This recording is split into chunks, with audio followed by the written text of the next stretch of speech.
एक बार की बात है, राजा अकबर व बीरबल दरबार में बैठे कुछ अहम मामलों पर चर्चा कर रहे थे। तभी बीरबल ने अकबर से कहा, मुझे लगता है कि ज्यादातर पुरुष चोरों के गुलाम होते हैं और अपनी पत्नियों से डर कर रहते हैं। बीरबल की यह बात राजा को बिल्कुल भी पसंद न आई। उन्होंने इस बात का विरोध किया। इस पर बीरबल भी अपनी बात मनवाने पर अड़ गए। उन्होंने राजा से कहा कि वे अपनी बात को सिद्ध कर सकते हैं, मगर इसके लिए राजा को प्रजा के बीच एक आदेश जारी करवाना होगा। वह आदेश यह था कि जिस पुरुष के अपनी पत्नी से डरने की बात सामने आएगी, उसे दरबार में एक मुर्गी जमा करानी होगी। राजा बीरबल की इस बात पर तैयार हो गए। अगले ही दिन प्रजा के बीच आदेश कराया गया कि अगर यह बात सिद्ध हो जाती है कि कोई पुरुष अपनी पत्नी से डरता है, तो उसे दरबार में आकर बीरबल के पास एक मुर्गी जमा करवानी होगी।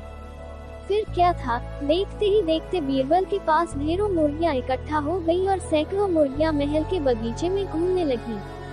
अब बीरबल राजा के पास पहुंचे और बोले, महाराज, महल में इतनी मुर्गियां इकट्ठा हो गई हैं कि आप एक मुर्गी खाना खोल सकते हैं, इसलिए अब आप इस आदेश को वापस ले सकते हैं।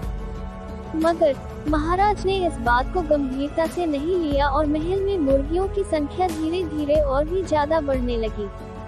इतनी अधिक मुर्गियां महल में जमा हो जाने के बाद भी जब राजा अकबर बीरबल की बात से सहमत नहीं हुए, तो बीरबल ने अपनी बात सिद्ध करने के लिए एक नया उपाय निकाला।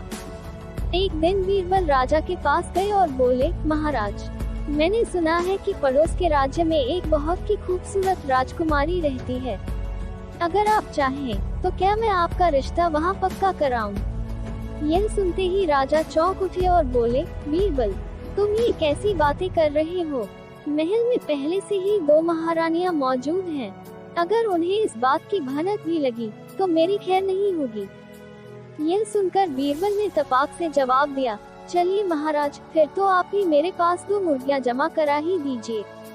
राजा बीरबल का ऐसा जवाब सुनकर शर्मा गए और उन्होंने अपना आदेश उसी वक्त वापस ले लिया। कहानी से सीख। अकबर बीरबल की इस कहानी से हमें यह शिक्षा मिलती है कि बातों की चतुराई से हम किसी भी बात को मनवा सकते हैं। जरूरत है तो बस बीरबल की तरह चतुराई से अपना पक्ष रखने की।